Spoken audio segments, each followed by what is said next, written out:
खत्म हुआ। देखिए, ठीक है, आप सबसे पहले तो जो मैं कहना चाहता हूँ वो मैं आप लोगों के साथ में पहले मैं बांट लेता हूँ।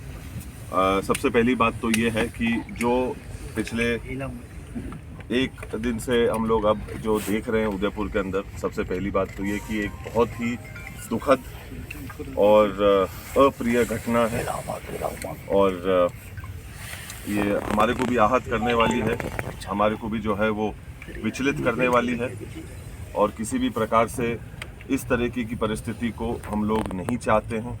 ना हमारा कोई इस प्रकार का उद्देश्य है, ना हमारा इस प्रकार से कोई सोच है कि जो हालात बने हुए, कितने सैकड़ों लोग जो हैं इसकी वजह से, एक घमंड और गुरूर की वजह से जो है वो चूर हो रहे हैं और परेशान हो रहे हैं। जो बाहर से लोग आ रहे हैं, जो नाम उदयपुर का जो है वो ख़राब हो रहा है।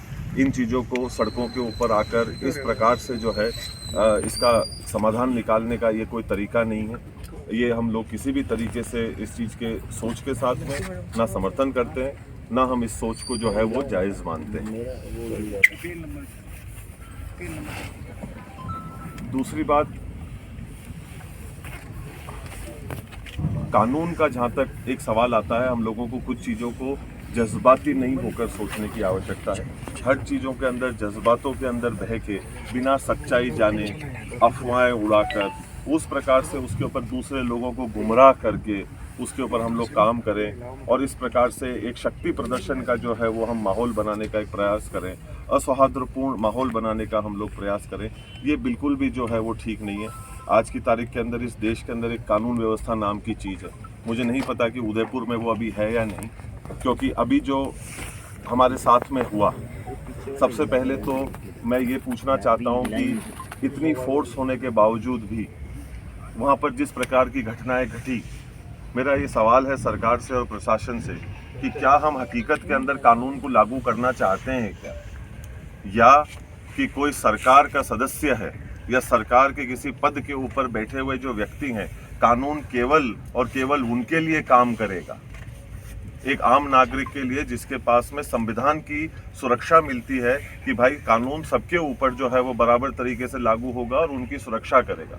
पर यहाँ पर जो प्रतीत किया जा रहा है, जो मुझे महसूस हो रहा है और वो जिस प्रकार से मेरे ऊपर दबाव बनाया जा रहा है गैर कानूनी काम और हरकतों को करने का, कि नहीं आप जो है अगर इस काम को नहीं करेंगे तो हम आपके साथ में जबरदस्ती करेंगे।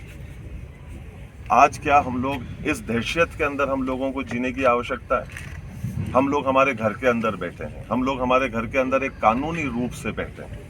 अगर किसी को भी कोई भी किसी भी प्रकार की आपत्ति हो तो वो कानून के दरवाजे, अदालत के दरवाजे कानून के माध्यम से जो है वो खटखटा सकता है, उनसे जाकर जो है वो सवाल पूछ सकता है। पर यहाँ जिस प्रकार से जो चीज़ हमने कल देखी और जिस प्रकार से पुलिस ने कुछ चीज़ों की खुली छूट दी, मतलब वो वाकई में एक निंदनीय और बहुत ही दुखदायी परिस्थिति थी।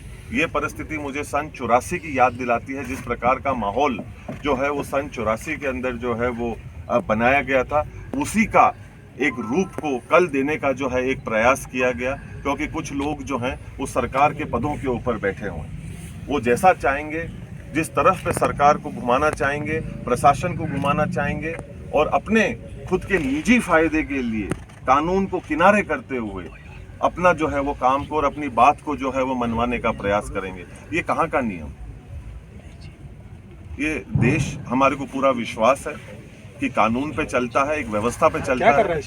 और दूसरी बात ये कि अगर ऐसी परिस्थिति बनने की जो हमारे को पहले से ही संभावनाएं थी, जिसके बारे में हम लोगों ने प्रशासन को कई दिनों पहले इसकी जानकारी भी हम लोगों ने दे दी थी, फिर अखबार के माध्यम से भी हम लोगों ने उस दिन पूरे प्रदेश के अंदर इसकी जानकारी दी। मैं ये सवाल पूछता हूं कि 144 को क्यों नहीं लागू कराया गया? और आप इतने लोगों की जानों के साथ में खेलेंगे, इस चीज का कौन जिम्मेदार है? क्योंकि सरकार के कुछ लोग पदों के ऊपर बैठे हुए हैं तो अपने पदों का वो दुरुपयोग करते हुए प्रशासन के ऊपर दबाव बनवाकर गैर कानूनी हरकतों को जो है करवाकर एक आदमी के ऊपर जो है उस चीज का दबाव बनवाएंगे कि हम आपके घरों के अंदर जबरदस्ती घुसेंगे। संस्था के अपने खुद के भी कोई कानून होते हैं। इस प्रदेश, इस देश के अंदर भी एक संविधान है, एक कानून है, उसके ऊपर हम में से कोई भी नहीं। और उसके अंदर हम लोग जज्बाती कर दें, लोगों को गुमराह करने का काम करें पूजा के माध्यम से, ये ठीक नहीं है। और अगर ऐसी कोई बात है तो उसको बैठकर करी जा सकती है, गुंडागर्दी के माध्यम से ये चीज नहीं हो सकती है। आप किसी के घर के अंदर आप प्रवेश करना चाहते हैं, मैं आप में से किसी के भी घर के अंदर अगर प्रवेश करना चाहूं तो मैं आपको बिना बताए, बिना कहे, मेरी निजी आस्था को क्या आपके घर के अंदर मैं पूरा कर सकता हूं? क्या मेरे पास में ये अधिकार है? क्या मैं आपके घर के अंदर जाना चाहता हूं और मेरे निजी अधिकार, मेरी जो निजी आस्था है, पर वो मैं आपके घर में पूरा करना चाहता हूं, और इसके बारे में ना मैं आपको बताऊंगा, ना मैं आपसे पूछूंगा, ना मैं आपको इसके चीज के बारे में बताना उचित समझूंगा।